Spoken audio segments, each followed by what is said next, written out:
people like me. You need people like me so you can point your f***ing fingers and say, that's the bad guy. That's the bad guy. That's the bad guy. That's the bad guy. That's the bad guy.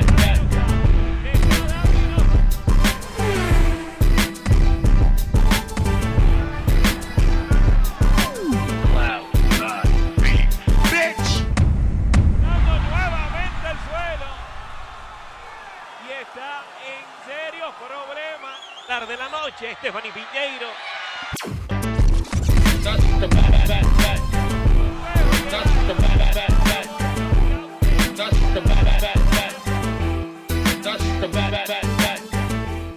Welcome to the motherfucking relay. We're covering today's top boxing news. Ow! Okay, we'll start with this. As Norway's own boxing legend, former undisputed welterweight champion Cecilia Brkhus steps into the ring for her farewell fight at the Nova Spectrum, where 2 alphabet titles will be on the line as she takes on unified junior middleweight champion Emma Kosen of Slovenia. Cecilia Brkhus sports a professional record of 38 wins with 2 losses and 1 draw, 9 knockouts, having never been knocked out in 41 professional bouts. Having reigned as a welterweight champion for approximately 6 years, from 2014 all the way to 2020, documented 24 consecutive title defenses, falling just short of tying Joe Louis's record of 25, and the inaugural undisputed champion in the sport of women's boxing. That means she was the very first fighter, the very first to hold all 4 alphabet titles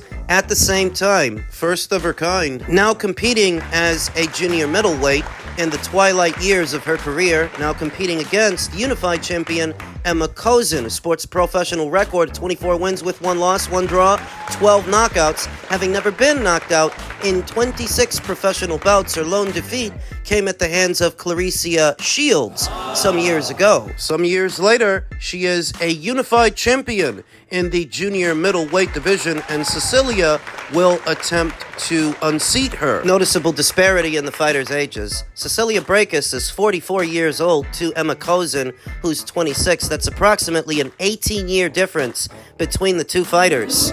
Cecilia is close to 2 decades older than Emma Kosen. How can she hope to win?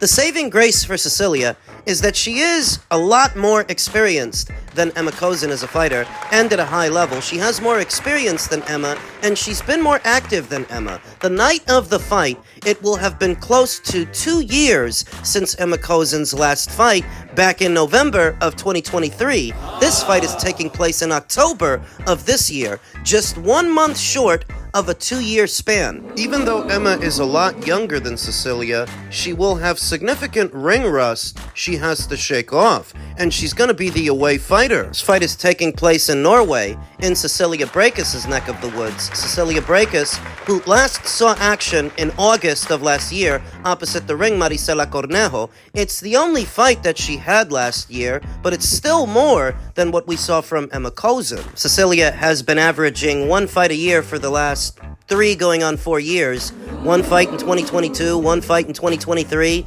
1 more last year. I expected that after the 2 losses to Jessica McCaskill, Cecilia would pack it up. Cecilia would retire. But she lingered. She stayed around. Now vying to become a 2-division champion in the twilight years of her career, they're saying this is going to be her swan song. They're saying this is going to be her farewell fight. But I think if she wins those 2 alphabet titles, she'll stick around. Oh yes, she'll stick around for 1 more. There's too much opportunity out there for her not to. Who's to say that if she pulls this off, she doesn't go on an undisputed run? There are only 2 other champions at this weight. There's O'Shea Jones, there's Mary Spencer. Who's to say that if Cecilia wins, she doesn't fight them? And who's to say And who's to say that MVP might not decide to pick her up and use her in one of their shows? If she becomes unified junior middleweight champion, who says they don't sign her? They're billing this as her farewell fight. I feel like that's only in the event that she loses, but if she wins, you never know. She's got a few things working for her. That she is a more experienced fighter than Emma Kozin. She will have home field advantage the night of, and that Emma will have been out a lot longer than Cecilia. Maybe she can do it. If Cecilia holds to her word, and she retires after this fight, win or lose, she's a first ballot Hall of Famer, easily. 24 consecutive title defenses, having been an undisputed champion. Her ticket to Canastota is already punched. If she retires in October, win or lose, she's going in the Hall. She is easily one of the most dominant women boxers the sport has ever seen. Single-handedly brought boxing back to Norway through her efforts. She had the ban on boxing lifted due to her fanfare and her accolades, fighting in front of crowds as high as 10,000. And this is all before the big-time promotional outfits even cared about women's boxing. I mean, this is all before the big women's boxing boom of the last 6 or 7 years. Cecilia is getting in the Hall, irrespective of what happens in October. Elsewhere in the world of boxing, you may have heard yesterday that BOXXER has migrated from Sky Sports over to the BBC. What does it mean? Is this better or worse for BOXXER, and can they operate at the same capacity that they used to?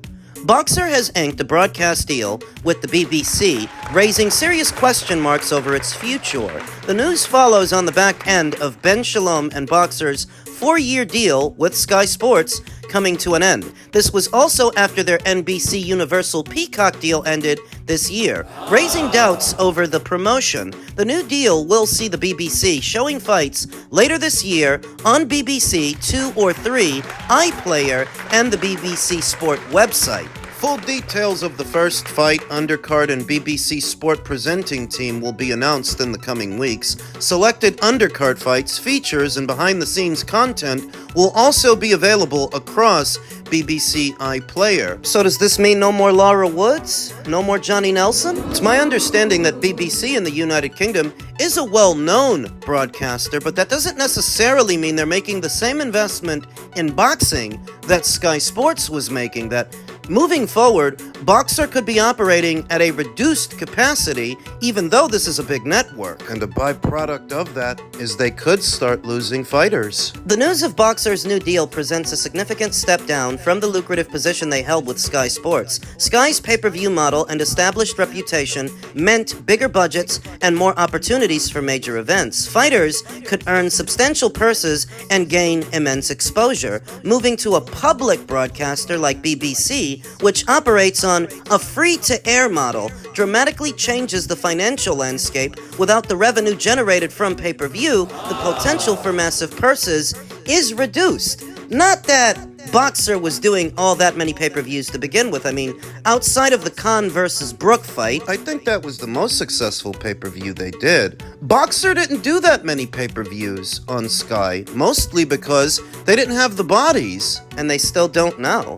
The move to BBC also raises concerns about the scale and frequency of shows. A public broadcaster's schedule is often more restrictive and less focused on boxing compared to a dedicated sports platform like Sky Sports. There is a risk that BOXXER's events might be fewer in number or relegated to less desirable slots, impacting the development of their fighters. Any developing fighter, any highfalutin blue-chip prospect is sooner to go to either Frank or Eddie than Ben. In spite of this, the BBC's focus might also be on building a new generation of British talent rather than showcasing established world-class boxers. The end of BOXXER's partnership with NBC Universal Peacock also means a loss of a key platform for United States exposure, further limiting the opportunities for fighters to build their global brand. That also needs an answer. Internationally,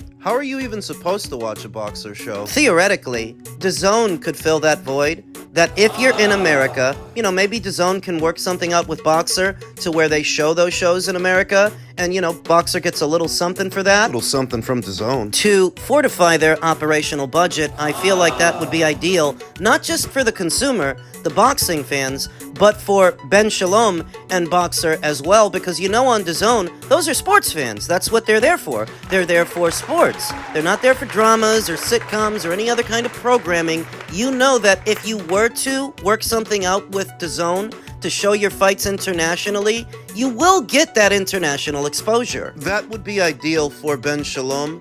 That would be ideal for the boxing fans. That much more content. Value for money. The boxing schedule has grown thin as of late. So many fighters that would otherwise be headlining their own shows are being used in Turki El Al Sheikh's shows, and as a result, the boxing schedule overall has grown thin. When you have 3, 4, 5 headliners all boxing in November, guys like Bam, guys like David Benavidez, Anthony Yarde, Devin Haney, Artur Beterbiev, these are all fighters that are normally in their own main events. I'm not complaining. I'm just saying that when you have that many headliners boxing on one show, the schedule overall throughout the month, throughout the calendar year, it becomes thinner as a result. So this would afford BOXXER a chance to fill those gaps with their own content, theoretically.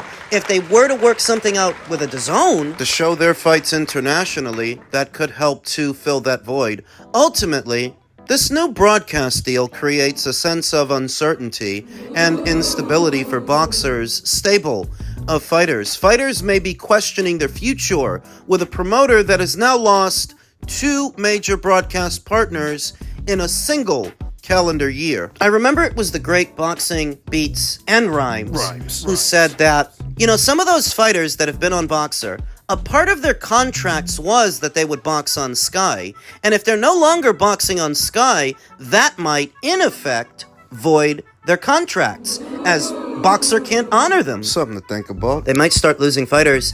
If nothing else, this inhibits their ability to pose any real threat, any real competition to the established game in town in Frank and Eddie, Matchroom, and Queensbury. I guess you can expect BOXXER to be a lot more domestic and a lot more local, because internationally, they're no competition for Matchroom. They're no competition for Queensbury. And the depth of those stables, they really weren't competition for them before. Much less now. And what this reminds me of is when Kale and Nisei Sauerland, via Wasserman, inked that deal with Channel 5 over there. Channel 5 is a terrestrial network over there in the UK. Sure, it was enough to keep them afloat, in a manner of speaking, but they were never really competition for Frank and Eddie. Wonder if they'll be able to hang on to what have been their flagship fighters like a Ben Whittaker. Just getting the sense that as soon as that guy can jump ship and go to a more stable promotional outfit, he will. And not just him, fighters like Lauren Price and Caroline Dubois got big aspirations, and they need big enough platform and a big enough investment in their careers to see those dreams through, and not sure that BOXXER can give them that anymore. Men's light heavyweight news. Artur Beterbiev is accusing Dmitry Bivol of ducking the trilogy. The optics of this, really bad. More on that story. Artur Beterbiev has taken to social media, blaming Dmitry Bivol for causing their lucrative trilogy clash to slip down the drain. The pair were supposed to square off in a third encounter towards the end of this year, hoping to finally settle the score after reaching a 1-1 verdict. Beterbiev, 21-1 with 20 knockouts, emerged from their first fight, which took place in October of last year, as the undisputed light heavyweight king, only for Bivol, 24-1 with 12 knockouts, to then exact his revenge in what was arguably an even more compelling rematch. Interestingly enough, the 34-year-old's razor-thin win last February saw him claim an identical majority decision to the one that his rival edged just a few months prior. But still, despite the fiercely competitive nature of their two encounters, it would appear that their trilogy showdown remains a fair distance away from materializing. Instead, it has been announced that Artur Beterbiev will face Dion Nicholson, a hard-hitting yet unremarkable operator, on the undercard of David Benavidez versus Anthony Yarde. Their fight, which takes place in Riyadh, Saudi Arabia, on November 22nd, should represent little more than a tune-up for Beterbiev, who insists that any retirement plan remains far removed from his mind. He means to carry on. Bivol, meanwhile, vacated his WBC title earlier this year, seemingly believing that a third dust-up with Beterbiev would come into fruition shortly after Benavidez emerged as his mandatory challenger. But while the immediate future of Bivol remains unclear, Beterbiev has expressed his frustration with the fact that their trilogy could not quite get over the line. Our next fight was supposed to take place in Russia, the 40-year-old wrote on Instagram just yesterday. We were offered great conditions which were almost impossible to refuse. For my part, I did everything to make the third fight happen, but my opponent chose the path of retreat. Again, I've waited long enough and I don't intend to wait any longer, sitting around doing nothing while someone else is resting too much. See you on November 22nd in Riyadh. I'm continuing my journey no matter what. Adding to the conversation was Artur's longtime trainer, Mark Ramsey of Canada. We tried to negotiate fight with Bivol now for months, and he just disappeared. Like I know, at one point, Riyadh Season want to organize that fight, and at one point there was some people in Russia who want to organize that fight in Moscow, and they bring like a lot of money on the table, but even like more money that he deserves and more money that he make first fight. And first and second fight in Saudi, and he still refused it. Like it's like he completely disappeared from negotiation right now. And we decided to go forward with Artur. He's 40 years old. We don't want to wait on nobody. And if we cannot have that rematch, like we give, like because we win the first bout and we give right away a rematch because we think that he deserved a rematch. I believe like Artur was deserving also that third fight. With those two split decision, but like I say, we don't want to wait, and we decided to continue and to push forward to make sure that we're gonna create something to fight the best soon. After their initial meeting, it didn't take long to schedule the rematch. I mean, I was surprised at how fast they were all able to get it done. Artur didn't hesitate to go back for seconds, even though he won. He didn't hesitate to do a second fight, even though he didn't have to, whereas Dimitri, now that he won, seems to be hesitating to do a third, and according to Mark, there was even more money in it for them. That's surprising, that the Russians actually got up more money for the fighters than the Saudis did, and I have long maintained that the ideal site for a fight between two Russian nationals as decorated as these two, it's Russia! Somebody needs to get in contact with Umar Kremlev, because that's who was going to do the fight if it would have happened in Russia. Get his side of it to see who withdrew, what really happened, because everything we're hearing is from the Artur Beterbiev side of things. We've yet to hear anything from Dimitri, but the middleman. The one who was supposed to put it all together was Umar, so if Dimitri balked, Umar would know. He's running out of excuses for this. I mean, you didn't fight David Benavidez, you're mandatory, because you were supposed to fight Artur, except now you're not fighting Artur and fighting Michael Eifert. Oh, because he's your mandatory. Well, David was your mandatory. So Dimitri might have won the second fight, won it by the skin of his teeth, but maybe it was so difficult, he just doesn't want to go through that again. Maybe. I want to give him grace for the kind of fighter that he has been, a long, distinguished reign as a champion, and briefly undisputed. I would like to give him the benefit of the doubt, but it looks bad. And any long-winded explanations intended to save face for Dimitri, forget it. People got short attention spans. If you can't wrap this up in 1 or 2 sentences, You may as well be speaking in Chinese.